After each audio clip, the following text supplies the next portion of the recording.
মুন্সিগঞ্জ জেলা হাইওয়ে যখন অসুস্থ হয় তখন মুন্সিগঞ্জ জেলা বিএনপি বলতে গেলে ছিল একেবারে নেতৃত্ব শূন্য। সেই নেতৃত্ব শূন্য বিএনপিকে মহিউদ্দিন ভাই কিন্তু দক্ষ হাতে শক্তভাবে নেতৃত্ব দিয়েছেন, যার ফলশ্রুতিতে আমরা সকল আন্দোলন সংগ্রামে কিন্তু এই সরকারকে মোকাবেলা করতে পেরেছি। আপনারা জানেন 21শে সেপ্টেম্বর এই মুক্তারপুরে পুলিশের গুলিতে আমাদের যুবনেতা শাহ নিহত হয়, জাহাঙ্গীর সহ অসংখ্য নেতাকর্মী সেদিন গুলিবিদ্ধ হয়েছিল। সারা বাংলাদেশে সেই সময় আমরা যখন মামলার আসামি হয়ে বিভিন্ন জেলাতে থেকেছি, আমরা সেই বিষয়গুলো উপলব্ধি করতে পেরেছি যে 21শে সেপ্টেম্বরের সেই ঘটনাটি যখন নেতাকর্মীরা পুলিশকে প্রতিরোধ করে পুলিশকে ধাওয়া দিয়ে পানিতে ফেলে দেয়, সেই পুলিশের এই ধাওয়া খাওয়ার ঘটনাটি কিন্তু সারা বাংলাদেশে বিএনপির নেতাকর্মীকে উজ্জীবিত করেছিল। যে বিএনপি তখন ভাবতেও পারত না যে কোন রকম সমাবেশ বা সভা করা যায় কিনা, সেই সময় এই মুন্সিগঞ্জ মুক্তারপুরের সেই ঘটনাটি কিন্তু সারা বাংলাদেশের বিএনপির নেতাকর্মীদের উজ্জীবিত করেছিল মোকাবেলা করার জন্য, প্রতিরোধ গড়ে তোলার জন্য। তাই এই মুক্তারপুরের মানুষ যারা রয়েছেন, পঞ্চসারের মানুষ যারা রয়েছেন, তাদের কাছে আমরা যারা বিএনপির সাথে যুক্ত আছি তারা অতীতেও আপনাদের প্রতি কৃতজ্ঞ ছিলাম, ইনশাআল্লাহ আগামীতেও থাকবো। আমাদের বাংলাদেশ জাতীয়তাবাদী দলের ভারপ্রাপ্ত চেয়ারম্যান দেশনায়ক তারেক রহমান, যিনি বিএনপির কঠিন একটি দুঃসময়ে দেশের বাইরে থেকে যেভাবে নেতৃত্ব দিয়েছেন, দেশকে নিয়ে যেভাবে ভেবেছেন, তার প্রতিচ্ছবি আপনারা খুঁজে পাবেন বিএনপির 31 দফার মধ্যে। বিএনপির যে 31 দফা দিয়েছে, এই 31 দফা যদি আপনারা ভালোভাবে পড়ে থাকেন তাহলে বুঝতে পারবেন যে আগামী দিনে বিএনপি কোন ধরনের রাষ্ট্র বিনির্মাণ করতে চাচ্ছে। বিএনপি এমন একটি রাষ্ট্র প্রতিষ্ঠা করতে চাচ্ছে যে রাষ্ট্রের মধ্যে সকল নাগরিকের সমান অধিকার থাকবে, যে রাষ্ট্রের মধ্যে অতীতে ফ্যাসিস্ট যে দানবীয় রূপ দেখিয়েছে, যে অত্যাচার নির্যাতন নিপীড়ন চালিয়েছে, সেই ধরনের অত্যাচার নির্যাতন নিপীড়ন এদেশে আর কখনো চলবে না। দলের নামে মানুষের উপর জুলুম নির্যাতন নিপীড়ন বিএনপি আর করতে দেবে না।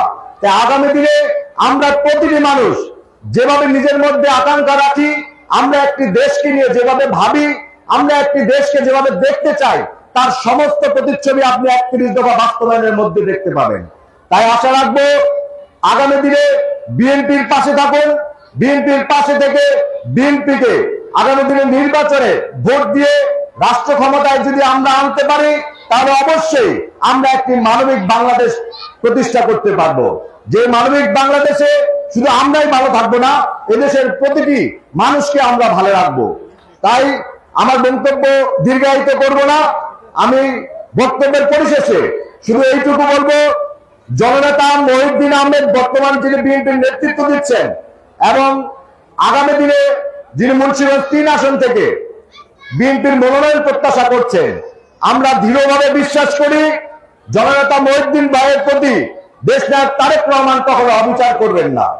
কেননা আমি ব্যক্তিগতভাবে সাক্ষী, মহিউদ্দিন ভাইকে যখন তারেক রহমান ফোন দিয়েছিলেন, সেদিন তারেক রহমান মহিউদ্দিন ভাইকে একটি কথা বলেছিলেন যে যদি আমি আপনার পাশে থাকি তাহলে আপনার আর কিছু কি প্রয়োজন আছে কিনা। তাই আমি বিশ্বাস করি মহিউদ্দিন ভাইয়ের পাশে সবসময় দেশনায়ক তারেক রহমান এবং জিয়া পরিবার থাকবে। সেই বিশ্বাস রেখে আপনাদেরকে বলতে চাই, আগামী দিনে মুন্সিগঞ্জ 3 থেকে অবশ্যই জননেতা মহিউদ্দিন ভাইকে যোগ্য নেতা হিসেবে 3 আসন থেকে মনোনয়ন দিয়ে ধানের শীষের প্রতীক তার হাতে বিএনপি অবশ্যই দিবে। সেদিন আমরা আমাদের যে আনন্দ উদযাপন করব, আমরা যে জনতার স্রোত বয়ে দেব, তা দিয়ে প্রমাণ করব দেশনায়ক তারেক রহমান কতটুকু সঠিক সিদ্ধান্ত নিয়েছেন। এর বিপরীতে যদি কোনো সিদ্ধান্ত আসে, অবশ্যই আমরা দলের প্রতি, দলের যে কোনো সিদ্ধান্তের প্রতি মানি, কিন্তু তার সাথে আমাদের এই বিষয়টি হয়তো বা নতুন করে ভাবা উচিত। যদি দল কখনো ভুল সিদ্ধান্ত নেয় তাহলে কিন্তু ভুগতে হয় আমাদের মতো যারা মাঠ পর্যায়ে কাজ করি, আমরা যারা তৃণমূলে সরাসরি মাঠে থেকে কাজ করি, সেই সকল লক্ষ লক্ষ নেতা কর্মীদেরও কিন্তু নির্যাতন নিপীড়নের মধ্যে সবচেয়ে বেশি ভুগতে হয়। তাই দলের প্রতি আহ্বান থাকবে, আপনারা প্রার্থী নির্বাচনের ক্ষেত্রে যেহেতু জনগণই আমাদের শেষ কথা, জনগণই আমাদের চূড়ান্ত কথা, অতএব জনগণ যার পাশে আসে সেই নেতাকেই আপনারা মনোনয়ন দিবেন। সেই প্রত্যাশা রেখে, সেই আশা রেখে মহিউদ্দিন ভাইকে আগামী দিনে মুন্সিগঞ্জ 3 আসনের মনোনয়ন পাবে, এই প্রত্যাশা রেখে আমার সংক্ষিপ্ত বক্তব্য শেষ করছি। সবাই ভালো থাকবেন, সুস্থ থাকবেন। বাংলাদেশ জিন্দাবাদ, বাংলাদেশ জাতীয়তাবাদী যুবদল জিন্দাবাদ, শহীদ জিয়া অমর হোক, দেশনেত্রী বেগম খালেদা জিয়া জিন্দাবাদ, তারেক রহমান জিন্দাবাদ, আলহাজ আব্দুল্লাহ জিন্দাবাদ। ধন্যবাদ সবাইকে।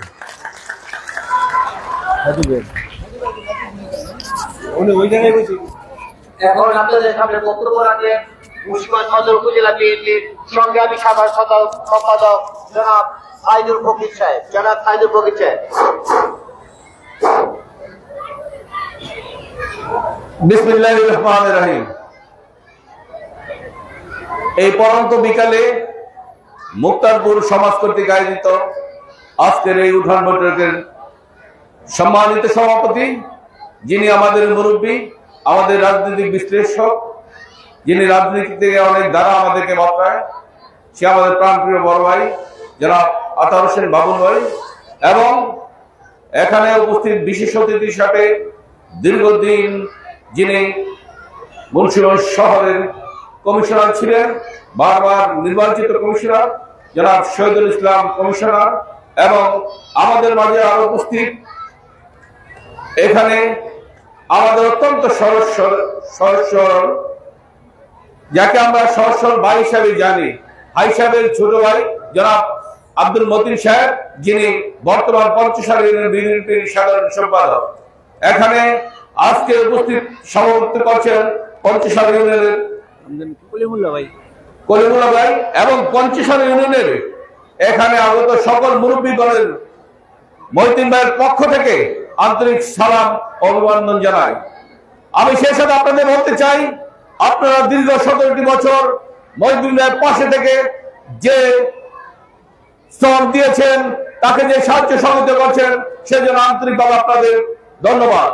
কেননা কোন এক সময় যখন এখানে কোন বিএনপির লোক বসবাস করতে পারতেন না, তাদের বাসস্থানে থাকতে পারতেন না, সেই এক সময়ের কথা যখন মহিউদ্দিন ভাইকে কোন একদিন পুলিশ উঠিয়ে নিতে যাচ্ছিল, তখন আপনারা এই 25 লোক স্বতঃস্ফূর্ত ভাবে পুলিশের কাছ থেকে তাকে নিয়ে চিনিয়ে নিয়েছিলেন। সে বাংলাদেশের এক বিরল রেকর্ড হয়েছিল যে এই সময়ও লোক কিভাবে একত্রিত হয়ে একটি উন্নত নেতাকে আপনাদের রেখে দিতে পারে। তাই পঞ্চশালবাসীকে সে থেকে এবং আব্দুল্লাহ সাহেবকে আপনারা অনেক কিছু দিয়েছেন। আমি মনে করি আপনারা পঞ্চশাল ইউনিয়নের 65,000 ভোট, এই 65,000 ভোটকে নির্ধারিত করতে পারেন একটি এমপি। অনেক জায়গায় 65,000 ভোটে এমপি হয়। আপনাদের 65,000 ভোট, আপনারা যদি একত্রিত থাকেন, আপনাদের থেকে এমপি কে ছিনিয়ে নিতে পারবে না। এই দৃঢ় বিশ্বাস রেখে এবং আগামী দিনে আমাদের সকল নেতৃত্বের যিনি মুন্সিগঞ্জ আগলে রেখেছেন, সেই প্রাণ পুরুষ জনাব মহিউদ্দিন আহমেদকে আগামী দিনের আমরা মুন্সিগঞ্জ 3 আসনের মনোনীত চাই। এটা আমাদের দাবি, শুধু আমাদের দাবি নয়, মুন্সিগঞ্জ সদর, মুন্সিগঞ্জ শহর, মুন্সিগঞ্জ পৌরসভা এবং গৌদারিয়ার 5 লক্ষের উপরে জনগণের একটি চাওয়া, মহিউদ্দিন ভাইকে আমরা এমপি হিসেবে দেখতে চাই।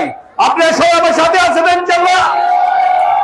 তাই এখানে বক্তব্য দীর্ঘায়িত করতেন না করা হয়েছে, আমি বক্তব্য দিলাম না। আপনারা সবাই অপেক্ষায় থাকুন, ইনশাআল্লাহ জয় আমাদেরই হবে। কোন গুজবে কান দিবেন না, কোন গুজবে কান নয়। আপনারা সবাই অপেক্ষা এবং দোয়া করুন, মহিউদ্দিন ভাই যেমন সুষ্ঠুভাবে নমিনেশন আনতে পারে এবং আপনাদের মাঝে একটি সুন্দর সুষ্ঠু রাজনীতি দিয়ে তিনি এমপি নির্বাচিত হতে পারেন। এবং আরেকটি কথা বলতে চাই, আমাদের প্রাণপ্রিয় নেতা, মুন্সিগঞ্জ মাটিও মানুষের নেতা, যিনি মুন্সিগঞ্জের রাজনীতিতে এক বিরল ইতিহাস সৃষ্টি করেছেন, জনাব আব্দুল্লাহ সাহেবের জন্য আপনারা সবাই দোয়া করবেন যেন অচিরে তিনি সুস্থ হয়ে উঠতে পারেন। তাই আর বেশি কিছু নয়, আজকের আমার এই ক্ষুদ্র বক্তব্যে আপনাদের সবাইকে, পঞ্চশালবাসীর সকল মুরব্বী এবং যুবক ভাই ও বোনদেরকে আবারও শুভেচ্ছা অভিনন্দন জানিয়ে আজকের এই ক্ষুদ্র বক্তব্য শেষ করলাম। আল্লাহ হাফেজ। বাংলাদেশ জিন্দাবাদ, বাংলাদেশ জাতীয়তাবাদী দল জিন্দাবাদ, বেগম খালেদা জিন্দাবাদ, জিয়া জিন্দাবাদ, জিন্দাবাদ জিন্দাবাদ।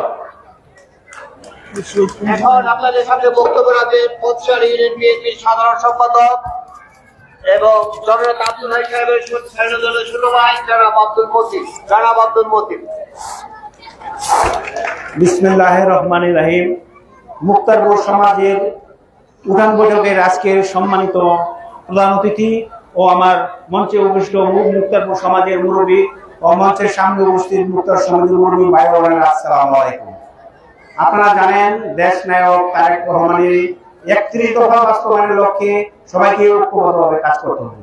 আমরা মুক্তারপুর সমাজের ভাই বোনদের কাছে একটা অনুরোধ, আপনারা এই তারেক রহমানের ৩১ দফা প্রত্যেক ঘরে ঘরে পৌঁছে দিবেন ইনশাআল্লাহ। আরেক আমার বড় ভাই আলহাজ আব্দুল্লাহ সাহেব, উনি অসুস্থ, ওনার জন্য সবাই দোয়া করবেন। আর মুন্সিগঞ্জ ৩ আসনে আলহাজ মহিউদ্দিন ভাইকে আমরা এমপি হিসেবে দেখতে পাই। এই দাবি আমাদের জোরালো। দেশ নায়ক তারেক রহমানের কাছে আমাদের একটাই দাবি, আমরা মুন্সিগঞ্জ মহিউদ্দিন ভাইকে এমপি হিসেবে দেখতে পাই। সবাইকে ধন্যবাদ। আসসালামু আলাইকুম। এখন আপনাদের সামনে বক্তব্য রাখবেন মুন্সিগঞ্জ জেলা বিএনপির আহ্বায়ক কমিটির সদস্য এবং বারবার নির্বাচিত মুন্সিগঞ্জ পৌরসভার কমিশনার জনাব শহীদুল ইসলাম শহীদ সাহেব। বিসমিল্লাহির রহমানির রহিম। আজকে ৩১ দফার কর্মসূচি এবং উঠান বৈঠকের সম্মানিত সভাপতি হাজী মোহাম্মদ কলিমুল্লাহ মাতবর আমাদের মাঝে উপস্থিত আছেন। জেলা আহ্বায়ক কমিটির সদস্য জনাব আতোয়ার হোসেন বাবুল আমাদের মাঝে উপস্থিত আছেন।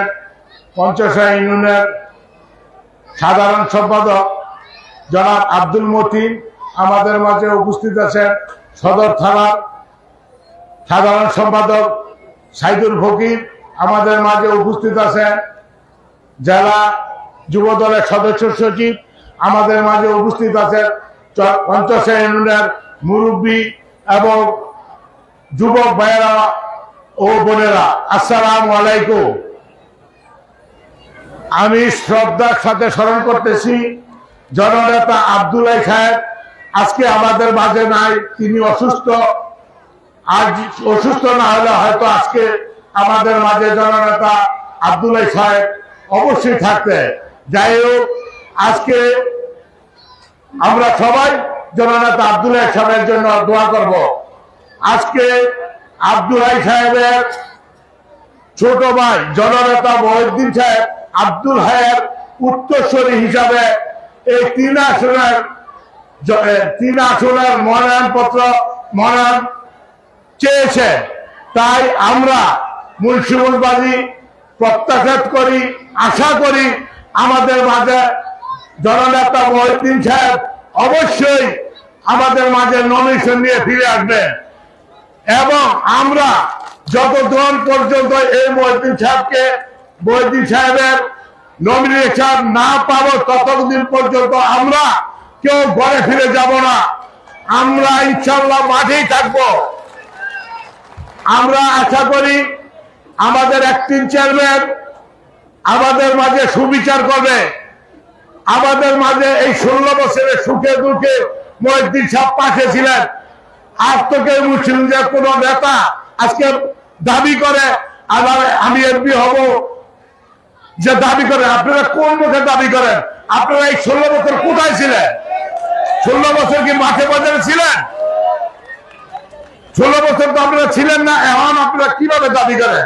আপনাদের এই দাবি কি গ্রহণযোগ্য? এই বিচার আপনাদের জনগণের কাছে। যাই হোক, আমি বক্তৃতা দীর্ঘায়িত করবো না। আমরা মহিউদ্দিন সাহেবের জন্য সবার কাছে ভোট চেয়ে দোয়া দিয়ে সবাই শেষ করলাম। সবাইকে ধন্যবাদ। আসসালামু আলাইকুম। এখন আপনাদের সামনে বক্তব্য রাখবেন মুন্সিগঞ্জ জেলা বিএনপির অন্যতম নেতা এবং আহ্বায়ক কমিটির সদস্য আমাদের সমাজ প্রত্যয়জন জনাব আতোয়ার হোসেন বাবুল।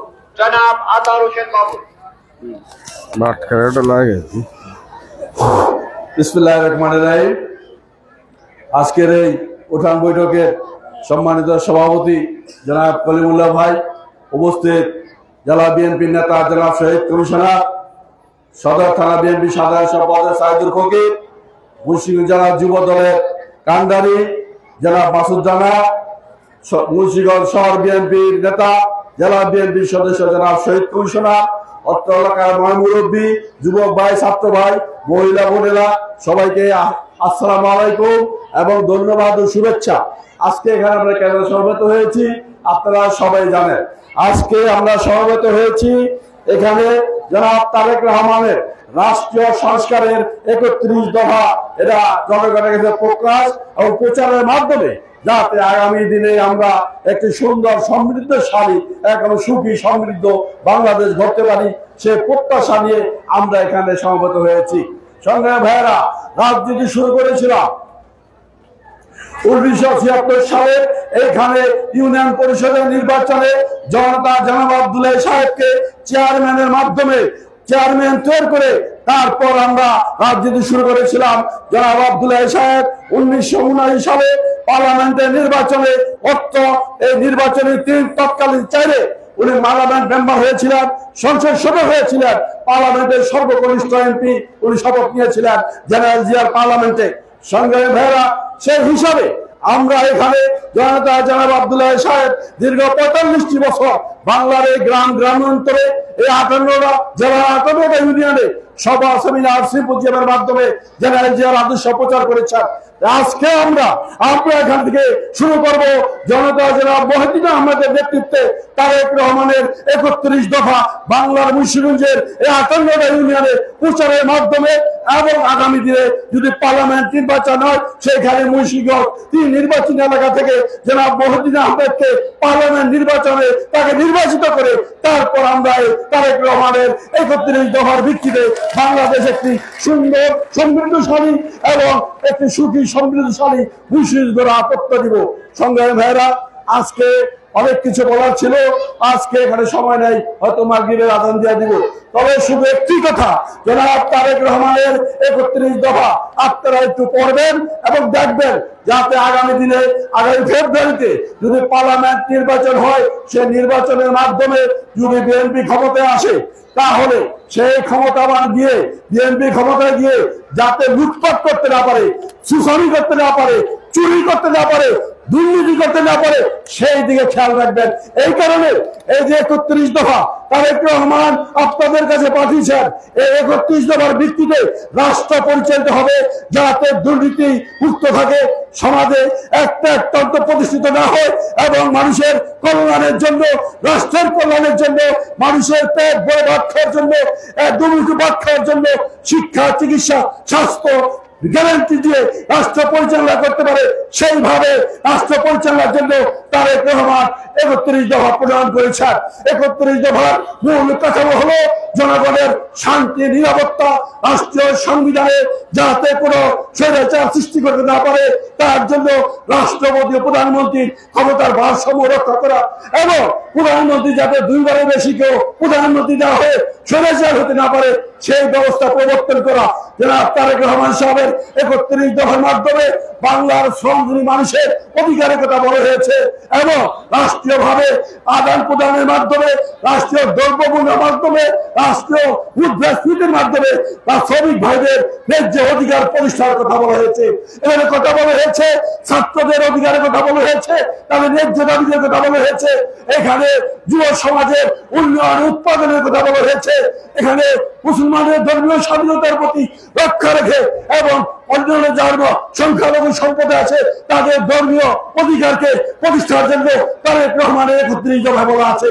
তারেক রহমানের 31 দফা বলা আছে এই বাংলাদেশে টেকনাফ থেকে তেতুলিয়া, রূপসা থেকে পাথুরিয়া পর্যন্ত এই 16 কোটি মানুষের আশা আকাঙ্ক্ষা মুক্ত প্রতীক হয়ে জেনারেল জিয়ার 19 দফা রাজনৈতিক কাঠামোর ভিত্তিতে তারেক রহমানের 31 দফার মাধ্যমে বাংলাদেশের জনগণের মানুষ যাতে হাসি ফুরাতে পারে, মানুষ যাতে শান্তিপূর্ণভাবে বাংলার মাটিতে বসবাস করতে পারে, মৃত্যুর গ্যারান্টি চায়, স্বাধীনতার গ্যারান্টি চায়, যে চিকিৎসার গ্যারান্টি চায়, শ্রমের মর্যাদা চায়, মানুষের অধিকার প্রতিষ্ঠা চায়, গণতান্ত্রিক চিন্তা চেতনার মাধ্যমে যাতে সুন্দর বাংলাদেশ গড়তে পারে সেই প্রত্যাশায় জনাব তারেক রহমানের আজকের 31 দফা। তাই আমরা 31 দফার মাধ্যমে আমরা এই মুক্তারপুরের মানুষ 1979 সালে যেমন জনাব আব্দুল্লাহ সাহেবকে পার্লামেন্ট নির্বাচন করেছিলাম, ঠিক সেইভাবে আজকের দিন থেকে আমরা শপথ নিব এই মুক্তারপুরের এই উঠান বৈঠক থেকে জনাব মহিউদ্দিন আহমেদকে পার্লামেন্ট নির্বাচন করে আমরা অত্র এলাকা উন্নয়ন উৎপাদনশীল রাজনীতির মাধ্যমে তাকে পার্লামেন্ট নির্বাচন করব এবং তারেক রহমানের 31 দফা বাস্তবায়নের মাধ্যমে সারা দেশে উন্নয়ন উৎপাদিত হবে এবং সেই উন্নয়ন উৎপাদনের রাজনীতি শহীদ জিয়ার 19 দফা মূল ভিত্তি ছিল।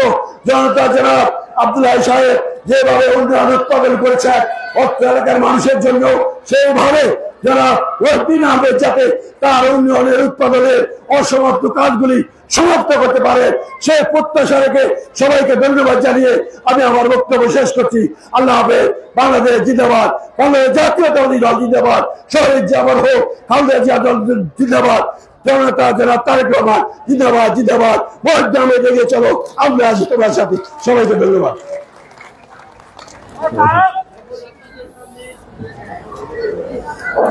এখন আপনাদের সামনে বক্তব্য রাখবেন জনাব কলিমুল্লাহ সাহেব। আজকের অনুষ্ঠানের সভাপতিত্ব যিনি করেছেন উনি অনুষ্ঠানের সমাপ্তি ঘোষণা করবেন এবং আপনাদের জন্য কিছু নাস্তার ব্যবস্থা আছে, আপনারা একটু দয়া করে বসবেন সুশৃঙ্খল ভাবে, আপনাদের হাতে পৌঁছে যাবে। আসসালামু আলাইকুম ওয়া রাহমাতুল্লাহি ওয়া বারাকাতুহু। আজকে আমাদের মুক্তারপুর সমাজবাসীকে নিয়ে উঠান বৈঠকের ব্যবস্থা হয়েছে। এখানে বক্তব্য দেওয়ার মতো আমার কিছু আজকে নাই, কিন্তু বক্তব্য অনেক কিছুই আছে। হাই সাহেবের ফ্যামিলি হইতে মোদি সাহেব সবাই ব্যাপারে আপনারা আমরা সবাই সব কিছু জানি, তারা কি কি আসে বিষয় এবং তারা আমাদের শান্তি বা অশান্তি কি আছে না সব আপনারা জানেন। যতদিন পর্যন্ত আয়েশা মোদি সাহেব ক্ষমতায় ছিলেন আমরা তাদের পাশে ছিলাম, আপনারা সমাজের মানুষ সাক্ষী। সবসময় আমরা ন্যায়টা পাইছি এবং ন্যায়টা পাইয়া আমাদের সমাজটাকে নিয়ে সবাই মিলামিশা সুন্দর একটা জীবনযাপন করছি। বলেন আপনার এখানে উপস্থিত সেই সত্য না মিথ্যা? সত্য। তাহলে এখানে আমাদের দলের কিছু নাই,